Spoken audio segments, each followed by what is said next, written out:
avez parmi vos missions de suivre le secteur de la robotique en Rhône-Alpes au sein de l'Agence régionale pour le développement de l'innovation en Rhône-Alpes.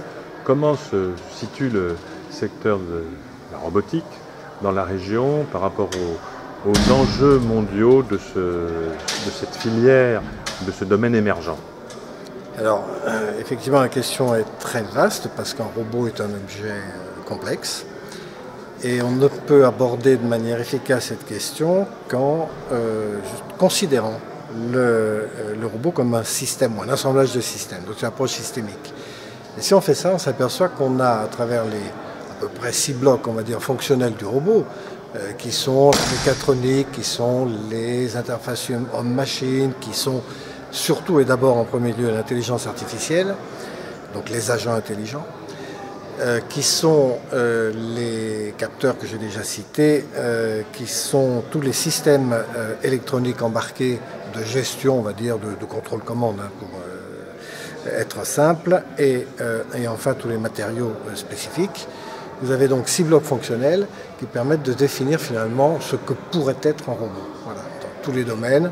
Et on utilise tout ou partie de ces blocs, mais on utilise essentiellement, bien sûr, l'intelligence artificielle en premier pour avoir un robot. Et bien à partir de là, on s'aperçoit que dans la région Rhône-Alpes, on a à peu près 320, même beaucoup plus, je dirais au moins 330 acteurs pour l'instant répertoriés, mais je pense qu'on doit arriver facilement à 400, voire beaucoup plus. Donc ça veut dire que la mission que l'on peut avoir au niveau de l'Ardi est confiée à nous par la région, bien sûr, et de finalement rassembler toutes ces forces autour de la thématique robotique de manière structurante finalement, et à partir de là de répondre aux enjeux actuels de la robotique, mais absolument dans tous les domaines. Les compétences sont vraiment là. 1 600 000 habitants en Rhône-Alpes, avec des grandes compétences sur Grenoble, Lyon, Saint-Étienne, Chambéry, Annecy, etc. Voilà, il y a vraiment de quoi faire.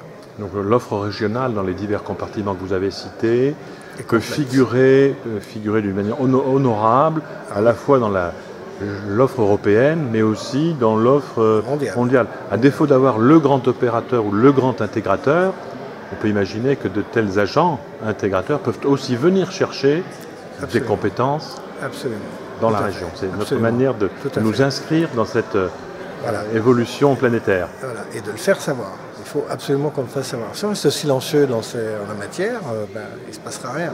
Mais si par contre on est capable de rassembler, de montrer qu'avec toutes ces compétences, on peut construire un robot dans tous les domaines d'application, hein, que ce soit la santé, la production industrielle, le service industriel, le service hospitalier, etc. Bon, tous les domaines où la robotique peut exister, nous sommes capables de répondre et de réagir avec des expériences qui ont été faites, avec des prototypes, avec des démonstrateurs très nombreux qui existent vraiment partout. Très bien, donc l'important c'est d'être dans la course. Il faut être dans la course et le faire savoir. Très bien. Eh bien je vous remercie.